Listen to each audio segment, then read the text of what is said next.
Just a reminder, next month will be the 2-year anniversary of Kamenrider Blackman, and to celebrate, we'll be doing yet another theme month, and this time it will be Kamenrider W. So for the whole month of September, we'll be looking at all things Kamenrider W related. Now, with that said, look forward to that. Now let's get on to the video.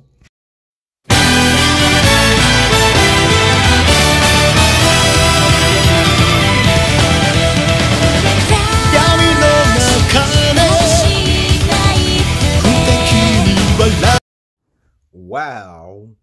I did not think after seeing this movie I was going to do a review about it. I just saw it and thought, no, I'll just watch it. But after watching it, I just turned my phone on and yeah. Anywho, hello and welcome to Kamenrider Blackman. And today, we will be looking at and reviewing the team up with the Lupinrangers and the Patorangers versus the Ryusoulgers. And so, finally, the team up. I actually quite like this movie. The plot for it is classic, it's enjoyable. It's a bit slow at first, but I'll explain my reason as to why in a little bit. But yeah, this was just a classic Sentai team-up movie. Like, the plot wasn't too convoluted or kind of out there these days, like how most Sentai team-ups are. Or at least maybe some usually act as. Like, one that comes to mind, or at least to me, is Kyuger versus Ninja, or Ninja versus Ryusoulger. Well, those are the ones that at least come to mind. But the reasoning for this one... No, let's just start at the beginning with this movie. Alright, so this movie starts off with Ko and Teramigo, and they basically get into a fight. The movie starts off with them mad at each other. Actually, no, before that, Kreon actually stumbles upon a cave so that he can have his own, basically he can have his own spot away from all the villains in Ryusoulger. And in that cave, he ended up finding a gangler that turns out to be a test subject from Gotch, who is the henchwoman that made the monsters grow last year in Lupad. The monster named Garima or Ganima was a test subject of Gotch's that was a status quintuple, which means he had like 5 safes all over him. And this is some fucked up shit here.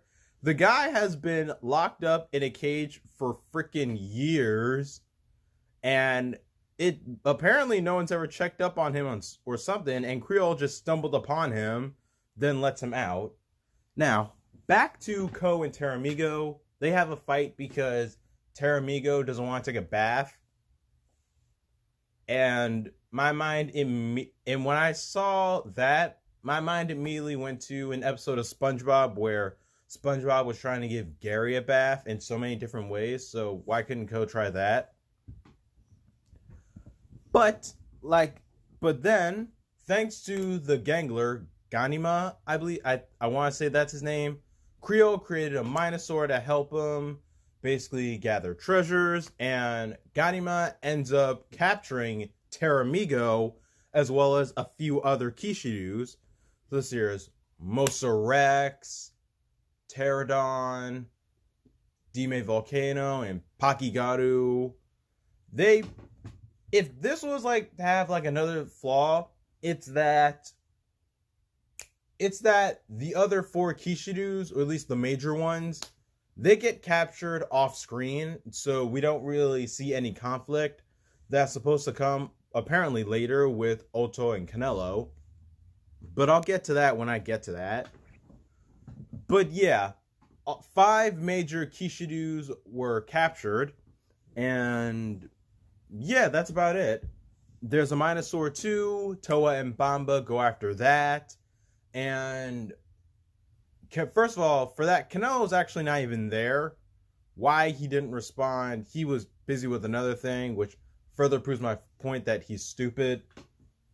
But, let's see here. Toa and Bamba, they go deal with the Minosaur, while Ko, Asuna, and Melto, they actually run into Noel, they actually run into Noel, and they get associated there.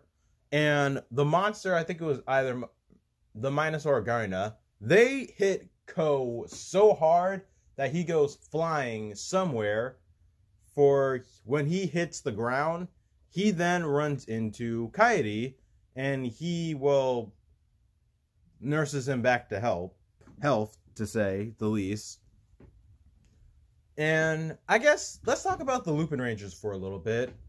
For right now, well, they're still Phantom Thieves, of course, and they continue to keep a low profile, but they're still doing like Phantom Thief work, collecting treasures.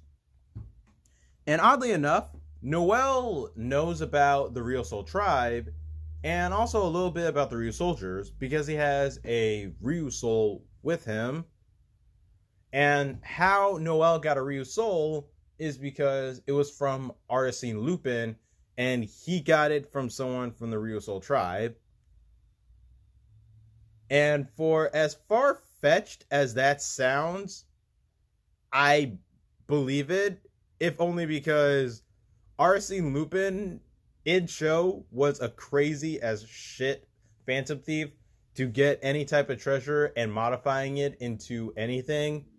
Not to mention, Victory Striker and Siren Striker, both those were in frickin' space.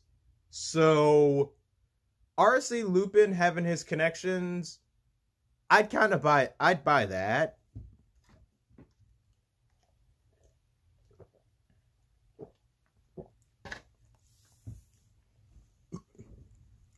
So, for the Lupinrangers, or at least Ko and Noel, their time this movie will be spent like exchanging information with the Ryusoulgers. Now, for Toa and Bamba, this shit gets entertaining a bit because while Toa and Bamba are out looking for the Minosaur, they're out in public in like a city area, and they have their swords out, and people are apparently, nervous about that. Keep in mind, at this point, the Ryusoulgers have been fighting monsters for almost a year now, or at least for a year then at that point. So, it's like, I don't know, it's like, you know what I mean, right? With people with swords out and fighting the exact same type of swords as these 5 heroes have.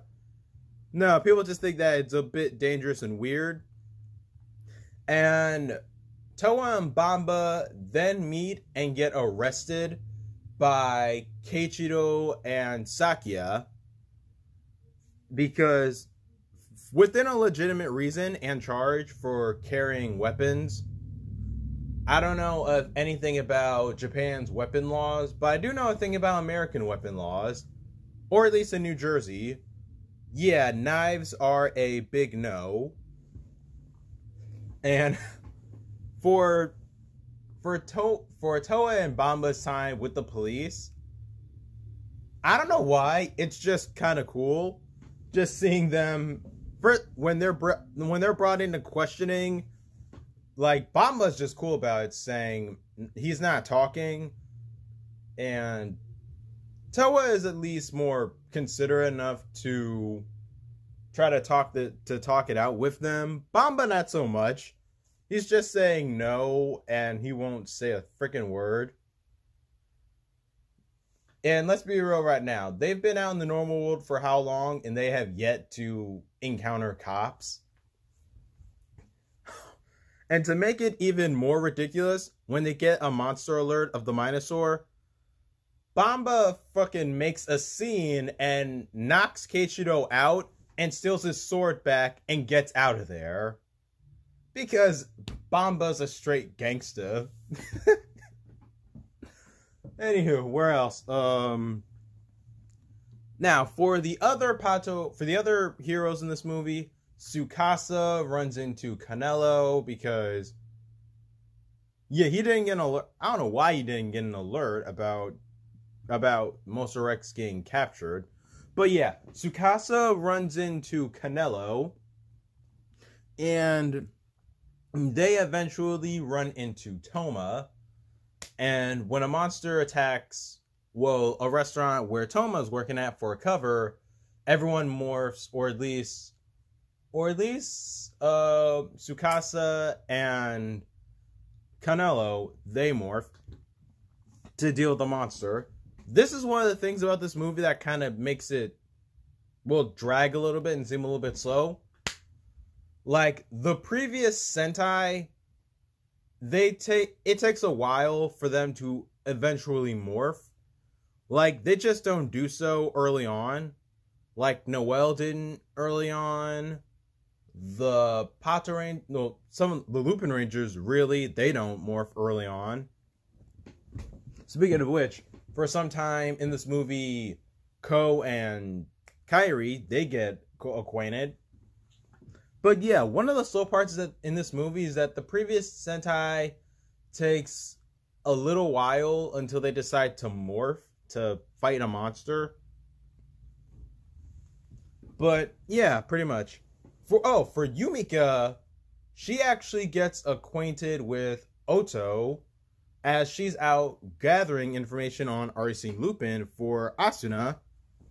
And to make a long story short, once Yumika and Toma are called in by Noelle, Yumika's with Oto, they run into Creon, and for a hot moment, nobody thinks about shooting him just so that he'd be done just like that. Instead, they wait until Toma comes, and they have to fight off some grunts, fight them out of suit, which, by the way, pretty cool. And then once they get up to Creon, they just kick the hell out of him, and he goes flying.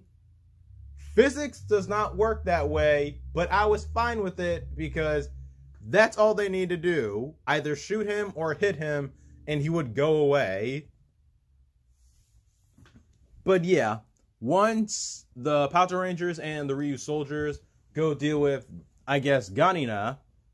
Is that how I said his name before? Anyway, when they go fight the Gangler, as they were immediately thinking about doing a move that would destroy the monster to hopefully free the others.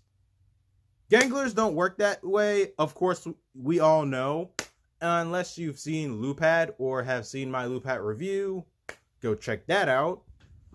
What was I gonna say? Oh yeah, Ganglers don't work that way because if they kill the monster while the Kishiryus are inside, they will kill the Kishiryus. So they need to unlock them. Not only that, all five safes turn gold. So as opposed to needing five Dial Fighters, they're going to need 10. Keep in mind, for mechs in Lupad that fly, there's, let's see, the red one, the blue one, the yellow one. There's Cyclone. Oh yeah, I totally forgot. Scissors. What else? Victory, the balloon one. There's they have 7, I believe. I'm trying to think of what Zords in that show flew. Cause I know the first 3. Then the auxiliary Zords like Cyclone, Scissors. I think that Zeppelin one. I think it was Magic or something. I don't remember. The Victory Striker.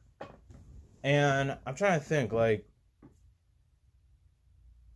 yeah, it was it. They have 7, so they would need 3 more. But yeah, once they realize that they can't just kill the monster or else they'll kill their mechs as well, they're in a tough spot and they don't know what to do. So eventually, of course, the monster retreats. Everyone gets acquainted to, I want to say the least. Actually, now I think about it. Yeah, point is, people get acquainted to say the least. And everyone's contemplating and thinking what to do. If Noel should make new dial fighters by tomorrow. Of course, he can't do it in that much time. And so the Ryusoulgers, they actually contemplate whether or not on killing the monster and killing their mechs as well. They contemplated, but they also almost go through with it.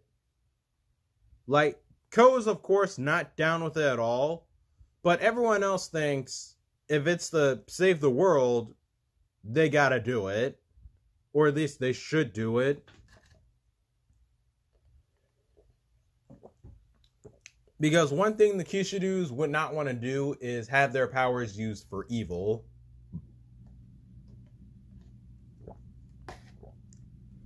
And so, yeah. So, yeah, they contemplate actually wanting to kill their friends and almost go about it, too. It further shows how true and genuine their dedication is to the job. Blackman said, of course, Ko is not down with it. And I think this is one of the good... this is a good highlight of the movie. It's that both Keiichiro, the other Patorangers, and Kairi, they relate with the Ryusoulgers from their past experiences. Like, they couldn't help one another before, so the Patorangers are making the effort now to recognize the situation to help, well, allies in justice. And between Ko and Kairi's obviously relating with Ko about wanting to save his Teramigo, with Kairi spending a whole year trying to save his brother. And their moments of contemplating and just relating with them, it felt so genuine. The only one that's kind of questionable is with Canelo, because for one, when Mosarex got captured, that was off screen.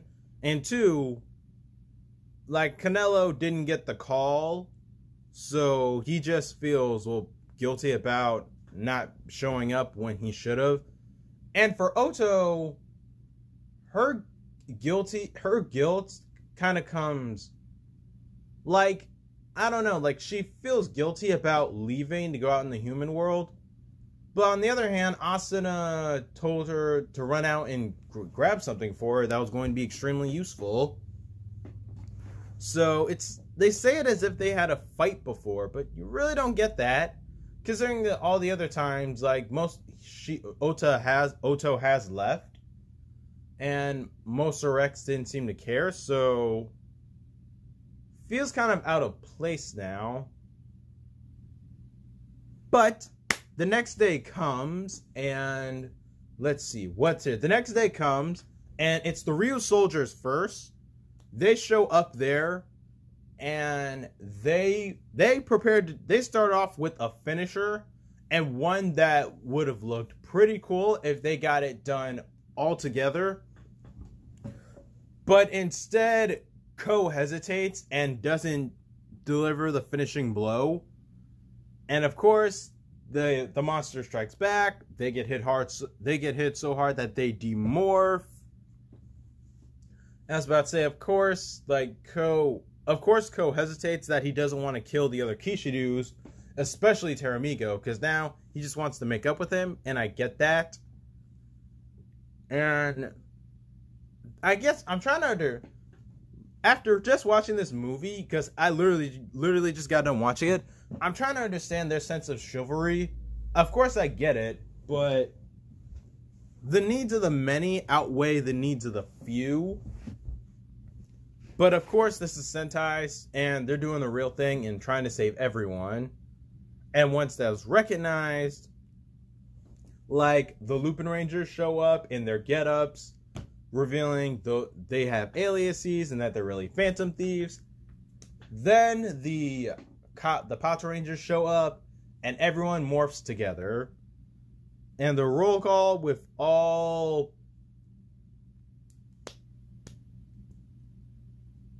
13 or so Rangers, of course, it's awesome. And for the big fight, too, it's just those two monsters, but in a whole army of grunts from this season and last season. And it's all genuinely pretty good. Camera angles, just getting shots of the Rangers making moves and just fighting. Sakia does one move that I think is awesome, where I really can't even describe it. He does that one like drop kick move where he takes down the monster and tumbles to recover from his fall. It was just a cool move. And for a Sentai team up movie, it was awesome just seeing some of the Rangers just team up together again, like Lupin Blue and Ryusoulger Blue working together. Of course, all the girls work together. The 6 Rangers like working together. It's all fun all around. And one interesting thing is that, or at least that the 3 Lupinrangers do, they all give Ryusoulger Red, Ryusoulger Blue, and Ryusoulger Pink their main dial fighters. To which I wasn't too sure as to why, but but I'll explain why in a little bit, because when it happens, I connected it together like, oh, and then I just had a big smile on my face. Oh, and one thing that Toa and Bamba and Sakia do, because those 3 are paired together, Sakia tries on the Siren Striker's super mode, and it's too heavy on him. So then Toa tries it on, and it's too heavy on him. Bamba is there just being that quiet older brother who wants his little brother to have fun. He uses a Ryusoul to make the armor light on him so that Toa could use it, and he's just there brooding like,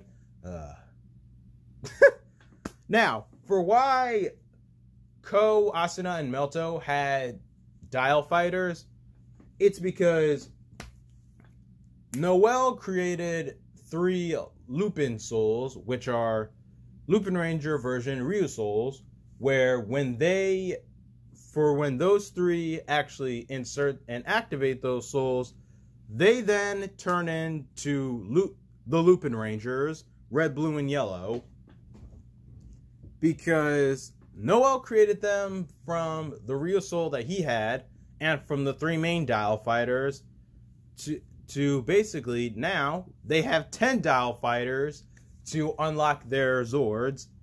They get them all out, and of course they defeat the monster all together at the end, and everyone just talks to one another. They just communicate, get to know each other, and whatnot. Basically, after a good victory, everyone just pairs up, and I don't even know how to describe it, really. Ko and Kairi, they go, "Hi, nice working with you, dude. You're pretty cool." And apparently, let's see here, Keiichiro goes to Bamba and say, "Okay, we still gotta talk to the board and whatnot to see if they want y'all arrested." Not so much the entire Ryusoulger team, but at least Toa and Bamba a bit more, because he freaking escaped from custody. Toa, on the other hand, should at least get a lighter sentence. But yeah, that's something that goes nowhere. That's something that just goes nowhere. Bamba fucking resisting arrest. Because like I said, the dude's a fucking gangsta. And I don't know what else to say about this movie. Like, Asuna talks about food, and Toma's a cook, so they talk and get along immediately. And let's see here, and Canelo asks out Tsukasa, and he just gets shut down. Not even friend zone. He just gets shut down. And another thing I can say about this movie is that, well, after Canelo gets shut down by Tsukasa, he sees Yumika and tries to hit on her, and Sakia straight up cop blocks him like, no, I saw her first. I've been pursuing her for like a year. And Yumika says quietly out loud and also to herself that, yeah, no, we're not a thing. Well, not yet, really. Basically confirming that she does have feelings for him. To which I was alright with. It was sweet. And I don't know, it was sweet and I liked it. And this was just a good movie. It's fun, it's classic. Definitely go check it out because it is definitely subbed out now. And just, yeah, this is a good movie. Now I took about 25 minutes talking about it. Thought it'd be a bit shorter, but what you know. But yeah, I really enjoyed this movie. Screw it, I'll watch it again if I want to. But thank you guys for watching. Please do not forget to like, subscribe, share this video, and tell your friends about Kamenrider Blackman. And I will see you all next time. Peace.